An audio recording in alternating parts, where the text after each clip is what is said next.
Welcome to Connect to Joy. Your host, Carol DeChaine, is an intuitive spiritual guide for practical matters and Marconic multidimensional energy practitioner. Her quest is to help you realize new possibilities, discover and release what holds you back, and enable you to manifest an inspired life filled with joy. Join us on this journey of transformation. Now, here's your host, Carol DeChaine. Hello, beautiful spirits. Welcome to the show. I'm Carol DeChaine, and my passion in life is to help you find your joy, to release what holds you back, and assist you to quantum leap your journey of self-discovery. I'm an intuitive, certified in life and business coaching, and a multidimensional energy light worker. So if you're ready to start creating that life you've always dreamed of, that you deserve, let's have some fun and let's get started right now. Welcome. Today's podcast is part 2 of the friendship, one that we started last week. I have the same 2 friends with me, Nancy and Janet, who are going to be talking about it. And this is about the type of friends that are there for you, the kind that really make your life more limitless, the ones who you would do anything for, who don't judge you, who you run to when you have trouble or you want to share your joys with. It's that kind of friend. And we're going to talk about how we nurture those friendships and where to go to find friends that maybe we haven't been lucky enough to have found in the past. First, I want to introduce my guests, and then we'll get started. My first guest I met back in 1988. She was auditioning for the musical Oklahoma when I was as well, and she ended up being Lori, which is the part I actually went for, and I was Ado Annie. And we were best friends in the show, and we became really good friends outside of it. Between us, we've had 4 marriages and 3 divorces, and we've helped each other through a number of them, as well as both of our sets of parents having passed away after having been married almost 50 years in her case and over 50 years in my parents' case. It was really wonderful that we could talk and we could share, and I always know that she's someone I can depend on. She's somebody that is so very creative and gifted in the music area. She's been teaching voice and vocal building techniques for years, as well as being an accompanist, absolutely lovely, fabulous woman. And her name is Janet Rossman. And the next person I want to introduce is my other guest who has been in my life since 1980. I won't say how long that's been and how old we are. We have managed to stay really close friends ever since. And she's kind of my spirit sister. She's been there forever for me. She's been there when I've had rough times and when I've had great times, and we share all those times together. She's an incredible singer and musician, and she has been so busy. She's one of those people that has 28 hours worth of work that she does in 24. She's beautiful spirit as well, and someone who is so dear to me. And her name is Nancy DeMello. Welcome, ladies. I want to get right into the podcast. So here we go. If there's anybody out there who's trying to find friends and they're like alone and they don't know, do you have any ideas on how they can go out and find new friends? You're looking at me? No, that was crickets. Like, oh no. Sorry. Well, I just think you should shop around for friends. I think you should make it like a fun thing. Start shopping around. I mean, what do you love to do? What do you love to do? Go out, find things you love to do that are not just by yourself. Do you love to bowl? Do you love to, do photography? Maybe you can take classes and you can talk to everybody you're around and not ignore them. When you're in a class, you're by yourself thinking it's just me. I'm just learning or I'm walking. You can do, if you're single, go to a singles group that does things that maybe not right now. You can't do some of this stuff, but you can find meetups, at least in California. You can do all sorts of things to go, what do you love to do? And then find others of like mind. And then don't just go there, talk to these people. And then after you talk to them and see who you feel comfortable with, ask if they want to meet for coffee. It doesn't have to be romantic. It can just be, hey, I've been looking for more friends. You like to meet for coffee? I mean, it could be anything like that. That's my 2 cents on that part. I'm really glad you brought that up, actually. I'm like the world's worst wallflower, believe it or not, right? People think, oh, you're a teacher, you're a performer, you're this, you're that, but like when you put me in a social situation where don't have my hat on, my teacher hat, my performer hat, whatever, I'm just like, don't talk to me. Don't look at me. I'm going, where is a place I can go hide? And people they just don't believe that about me. They're like, no way. And I'm like, oh, yes, wait. So yes, while I have done stuff like that, I still try to be invisible in those social situations, which is really strange. So I'm going to try that a little bit more because I think that's a really good idea. Now, one thing I have found that maybe this will help some people who are kind of like me in that sense, it was so mortifying for me to be with other people and be thinking about talking about myself, whatever, right? Or having them ask me questions or whatever, that I started to secretly find something about this person who I had recently met or whatever that I appreciate, be it their beautiful smile or their fancy sense of fashion or dress or their talent or their intelligence or whatever. I mean, and it could be the simplest thing, right? And then I would just start, as I'm listening to them talk, I would just start thinking about and focusing about, wow, isn't that wonderful about you? And then I suddenly realized that I stopped worrying about me and thinking about me and obsessing. Was I embarrassing myself? Was I, whatever?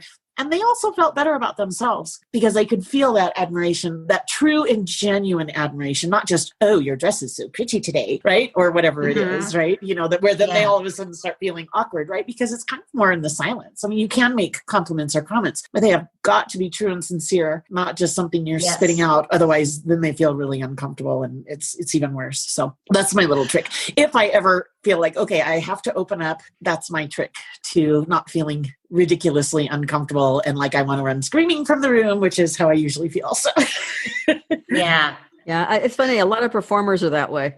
And because I know that's exactly how I am. You're an extrovert in some situation, but an introvert when it comes to groups that you don't know. Completely. Yeah. And I'm there too. I'm right with you. Oh, yeah. I can get that too. And I know when we were kids, we were really, really shy. We lived up in the hills in Berkeley and we had no transportation, besides our parents and stuff. So we were pretty much hung out with our family and that was it. And we would hide when people would come for Christmas and stuff like, oh, they're gone. Oh, they're gone.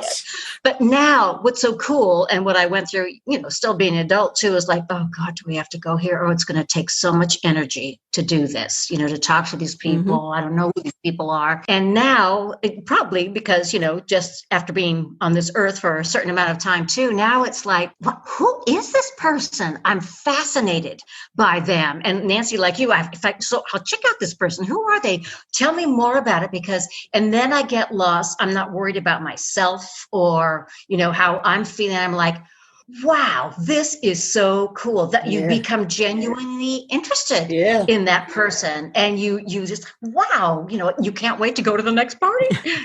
Okay, who's going to be there?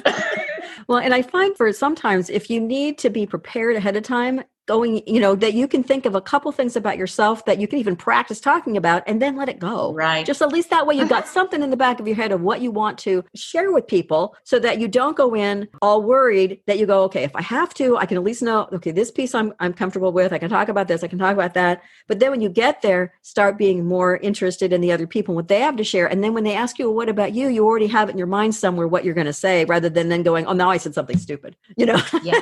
So that's good. I like that. Have a little something of an idea because I now have all different parts of my life. Where am I going? And is it a theater party? Do I want to talk about theater stuff? Do I want to talk about life coaching stuff? If it's an event or, my Marconic energy work, if I'm going to a global healing kind of thing, or my, so to speak, audience, am I going to, so I know what kind of part of myself, since I've got all these different pieces, do I want to share? And then I just let it go and I don't think about it anymore unless I'm on the spot by myself with nobody else and I have to speak in public or something. But just one-on-one, I think that's a great idea for people to think about, to really, the curious thing is what they tell us in the life coaching classes, be curious about them. Stop thinking about fixing them. Be curious, find out more about what they're thinking and what they're feeling so that then they can get it out. And because they may not even know who they are. Yeah. And it's okay to be yourself. If you say like, I am dying right now because I'm so shy. You can say that. And because people, they get it because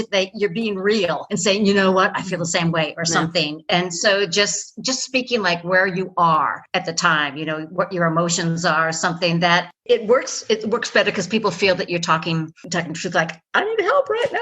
But that it's okay to be who you are, that it makes it easier for other people to get to know you and sympathize with you and just accept yourself and saying, I'm dying here, that you can do that.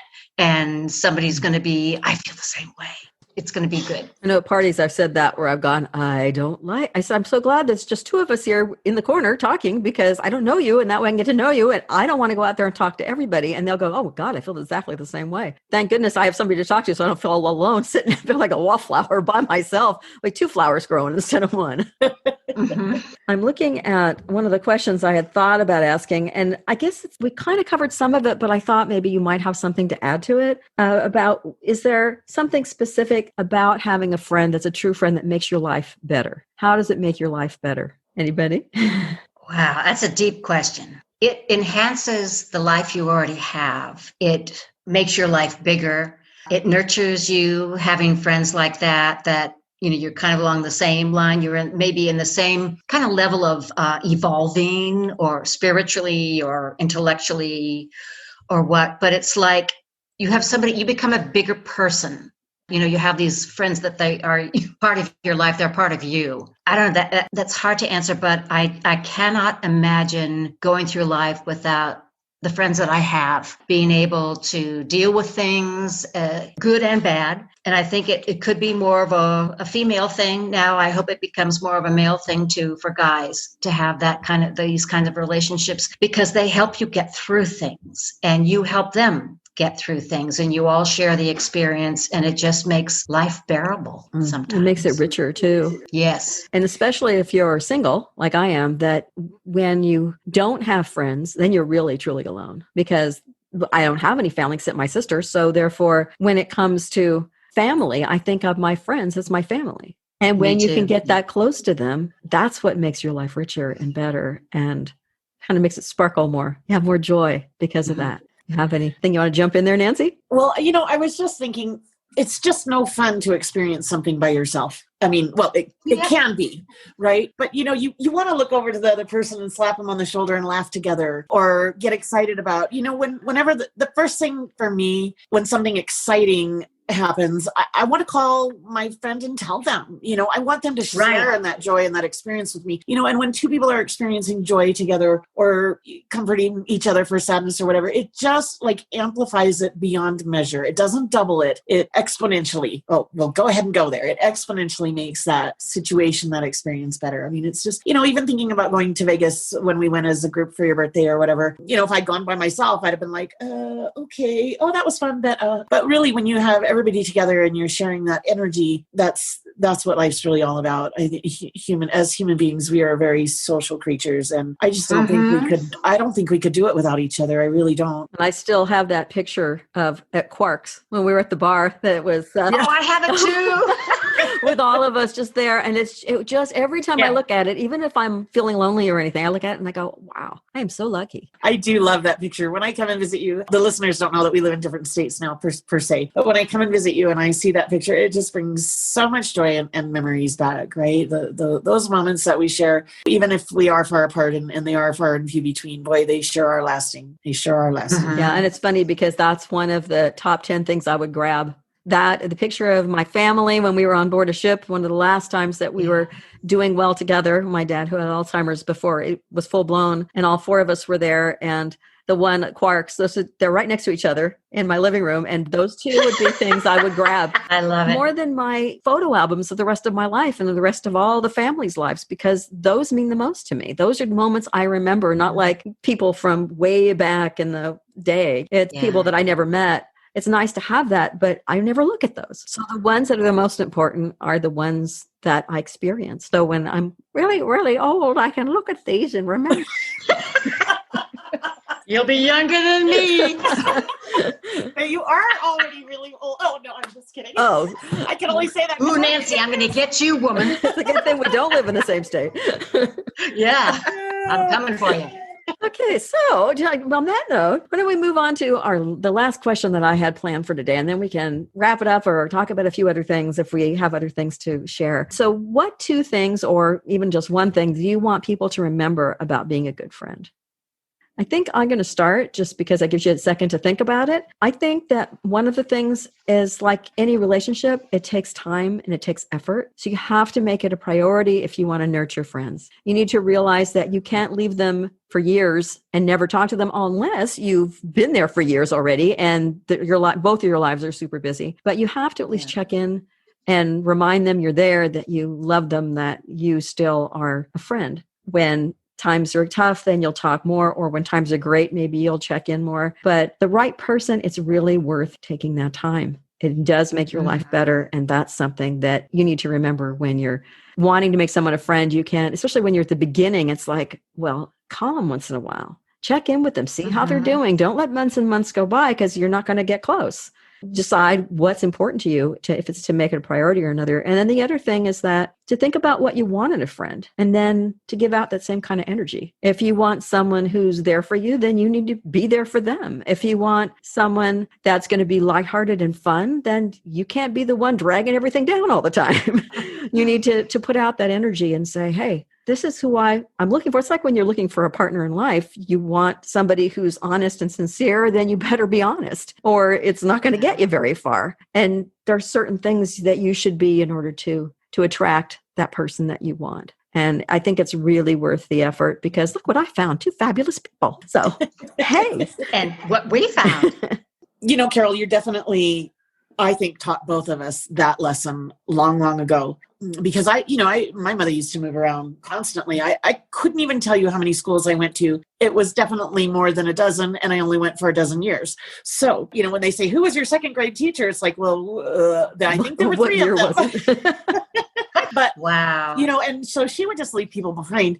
And Carol, you definitely taught me, even though we lived in different states and we were going through different things in our lives, that it really was important to keep that connection, to make the time for that person. And I really do think that is probably the number one, whether you live next door to each other or see each other every day at work or whatever it is, that you always, always remember to take the time, make the time, just make the time to find things to do, time to talk, and yes, it's okay sometimes to go long spells if you're a good friend, but don't let it go. Just, don't let it go. It has to be a priority in your life. At school, someone put up recently, some sort of poster that said in the faculty lounge, be the adult that you needed when you were a kid. That really ties in for me too. It sure made me think differently about how I was as a teacher. And I think that ties in to what you just said. Be the friend that you want in a friend. Which is probably something that was lacking in that other friendship that you had where they were just succubus, whatever that word is, energy vampire, whatever it is, right? Suck. It's all one-sided, right? Well, is that what you want out of a friend? Do you want that person to just be, doing that to you, or do you want a more balanced relationship? And so I think if we just do a self-check once in a while, how long has it been since I reached out to them? I even know people who say, well, I'm not calling them. I called them last time. They can call me, right? And it's like, what? Okay, I sort of understand, but I totally don't get it. Yeah. There's a part of me that's like, to have to do that. Well, it's their turn. Yeah. I mean, it's like you got a competition going. I don't get it. I really don't get it. So anyhow, this has been so much fun. There are some people that don't return calls, Janet.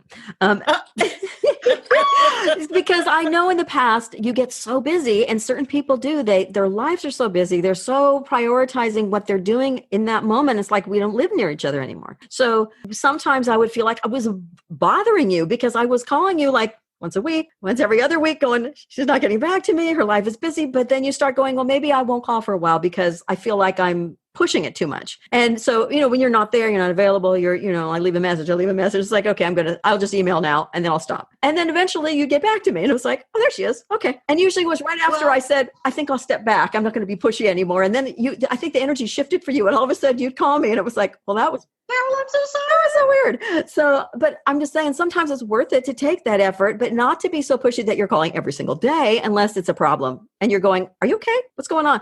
But don't always you need to be comfortable enough in the relationship that you don't call all the time. Just to say, I hope so. Well- and to know that that person loves you and they're working on, they feel bad about it. I mean, I was like, oh my God, I've got to do that. And I'm just kind of jumpy to having a life that is too busy, which it was for a long time. We moved up here and it was so calm and everything. I thought, this is going to be great. My mom said, you're taking 10 years, you're adding 10 years to your life by being in this nice quiet spot. And then we joined a theatrical company. It was like, are you crazy? So it was too busy. And I lost sight of what was really important to me. And that's one thing that has this COVID, this pandemic, has helped me realize. It's like, I need to prioritize what I do and not everything. What do they say? The tyranny of the urgent. It's not everything is urgent, and it's really given me a lot of time to think myself and what's important to me. And, you hung in there for the longest time. I wasn't trying to make you feel bad, honestly. I'm just saying it was hard to know when to push and when not to. The whole world's going to know. No, and it's not an excuse. It's not an excuse that you forget what the important things are because you're always so busy, and then you don't need to look at yourself and what you're doing because you're so busy all the time. Oh, I don't have time for that. It's like, well, you need to make some time for that. Like, what do they say? The person that's too busy to pray is too busy. Mm-hmm. That's a good one. I never heard that one before, but believe it or not. And I'm like in God's country out here. Well, that's not really, that's a weird way to say that, right? But you know what I mean? It's like there's a church on every single block out here. And really? Pretty much. I could probably throw a rock and hit 3 of them. No life. Wow. So, but I haven't heard that one, but I love it. The person that's too busy to pray is too busy. Is too busy. Yeah. It's true. Well, and prioritizing your life is something that it's good to look at, because I know I had a boss that used to say, it's critical. And everything he would give me was critical. He always used that word. And I looked at him one day and I said, look, every single thing you give me cannot be critical, because sometimes I have 5 things from you and you said it's critical. Every single one. I said, I have 2 other bosses. This is when I was a legal secretary. And I said, which one do you need? Could you not use that word except when you mean it? Yeah. Because then Good luck with that. And eventually he got over that. He just liked that word and he's just used it all the time. And eventually he got over it and he didn't use it very often. But it was like for about a year, he was using it constantly. And I finally had to sit him down and say, look, babe, I didn't use that word to my boss. But it was like, please. I was going to say, were you in a law firm when this happened? Yes, I was. Because everything is always critical. So familiar. Everything is critical then. But so in life, it's hard when things are always in your face. Those things, like you said, that prioritize themselves for you, to shift that to make friends important. But you just need to find the time. And that's why I know sometimes I call people on my way home from work. Poor Nancy goes, oh, look, my sister goes, what time is it? Oh, it must be Carol time. She's driving home from work. It changed a bit when I was working remotely, but I'm back to, again, at the moment, working back full time again during the day. And it's like, I'm going, it's Carol time again. I'm calling. And if you don't answer, I understand. I just wanted to contact you. And I know I have a million things to do when I get home. So let me see if I can't connect. That's something that I tend to do because it's like, oh, it's a good time. May not be a good time for other people, but let me at least leave a message for somebody to show them I'm thinking about them. But you still make that effort. You make that contact. And that's something it's just so important to not let people think you're not there for them. You're not thinking of them. Because even like birthday card, I just sent a card for no reason to somebody that I went, just thinking about you. I hope you're doing okay out there. Just because I thought about it and went, I haven't talked to them forever and they don't like talking on the phone. So let me just send a note. Maybe they'll call me. Only because I know that they don't like talking on the phone. So they really prefer to initiate it. And then we only do messages. So I went ahead and sent the card as a thought to think maybe that would help connect. Did you hear back? Not yet. It went out in the mail about a week and a half ago. So usually it takes her a while. Yeah. But didn't it make you feel good? It does. Just thinking about you and thought I'd drop you a note. My mom, oh my God, she had so many friends. She went through stationery. Like I remember I bought her like 12 boxes. I mean, boxes and boxes of stationery. Like 6 months later, she needed more stationery because she would just drop a little note, check in with her friends, seeing how you're doing. She was like the climate. She always knew what was going on with everybody. Way before email. Yeah. Now we're a little lazy that way. We do text them, we do emails, but it's nice that because we're so much busier, it seems like we don't have to take as much effort to connect. Yeah. And it's nice getting the card in the mail like, oh boy. So it's kind of fun. But I mean, even if you just drop a text and say, hey, I'm just thinking about you. it can be a real special moment if you normally don't connect that much, especially if time has gone by. So is there anything else we want to add in for this friendship podcast? Seriously, I just, life is good, and the universe gives you amazing things right when you need them. And sometimes it is that friend who picks up the phone right when you're in your deepest, darkest moment, and or sends you that text or that funny little meme or whatever it is. Indeed. And thank you both for being here today and for sharing in this friendship podcast and getting all that information out there for people and just having a great time. I had a wonderful time talking to both of you. I agree. Me too. I'm Carol DeChaine, and I want to thank you for joining us here this week. And to thank my guests, Janet Rossman and Nancy DeMello. I hope to be able to twist their arms to get them back again at some point. Until next week, be well, be happy, and I hope you find your joy. Thank you so much for joining me here today. If you love the show, make sure you rate, review, and share this podcast and subscribe so you never miss an episode. Connect with me on Facebook or by email with questions and comments, ideas for future episodes, or if you would like to be a guest, give me a shout out and I'll send you an application. Until next week, remember, you are already enough to have the joyful, limitless life that you desire. Thank you for listening to Connect to Joy. If you love the show, make sure you rate, review, and share this podcast, and subscribe so you never miss an episode. Contact the host, Carol DeChaine, with questions and comments, ideas for future episodes, or if you would like to become a guest. And remember, transformation is a journey and not an end destination. So be kind to yourself, because you are already enough to have the joyful, limitless life that you desire.